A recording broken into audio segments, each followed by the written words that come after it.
रहीम आबाद नामी एक पुरसुकून मगर गरीब बस्ती में मुर्तजा नाम का एक मेहनती किसान अपनी दूसरी बीवी रुखसाना और अपनी 3 बेटियों रिमशा, आलिशा और मुस्कान के साथ एक छोटे से कच्चे घर में जिंदगी गुजार रहा था। उसकी जिंदगी का ज्यादातर वक्त खेतों में मेहनत मजदूरी करते हुए गुजरता था ताकि घर का चूल्हा जलता रहे। मुस्कान दरअसल मुर्तजा की पहली बीवी की बेटी थी, इसीलिए उसकी सौतेली मां रुखसाना के दिल में उसके लिए कभी शफकत पैदा न हो सकी। वो हर वक्त उसे हिकारत की निगाह से देखती, मामूली मामूली बात पर डांट देती और दिन भर के तमाम घरेलू काम उसी के सुपुर्द कर देती।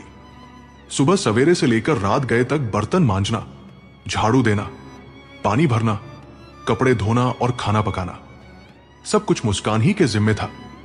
मगर उसके बावजूद उसे कभी तारीफ या मोहब्बत का एक लफ्ज भी नसीब न होता। अचानक घर के सहन में रुखसाना की ऊंची और गुस्से से भरी आवाज गूंजी, अरे कमबख्त, कहां मर गई? देखो, सारे बर्तन बिखरे पड़े हैं और खाना भी अभी तक नहीं बना। न जाने कहां मरी पड़ी है। उसकी आवाज में गुस्से से ज्यादा नफरत झलक रही थी। इसी दौरान मुर्तजा घर के अंदर आया और हैरत से बोला, क्या हुआ रुखसाना?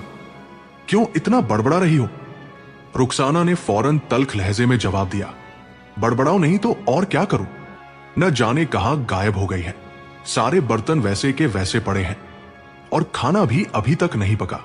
मुर्तजा ने नरमी से कहा, अरे वो कुएं के पास है, मैं अभी रास्ते से आ रहा था तो देखा, शायद पानी भरने गई हुई है। तुम हर वक्त उसी पर क्यों चिल्लाती रहती हो? कभी अपनी नालायक बेटियों को भी कुछ कह दिया करो। सारा दिन आईने के सामने बैठकर अपना चेहरा ही देखती रहती है। ये सुनते ही रिमशा ने नाराजगी से मुंह बनाया और बोली, अब्बा जी, आपको हमारी खुशी बर्दाश्त नहीं होती क्या?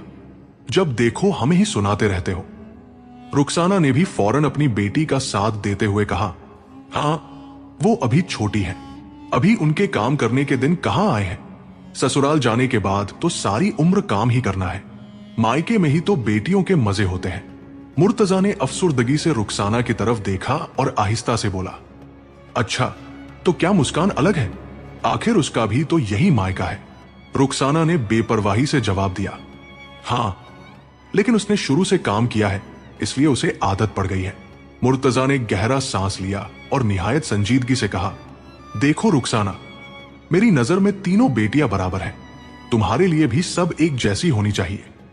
किसी एक के साथ तअस्सुब करना मुनासिब नहीं। रुखसाना ने झुंझला कर बात खत्म करते हुए कहा, बस करो जी, बहुत हो गया। मुझे तुम्हारी नसीहतें नहीं सुननी।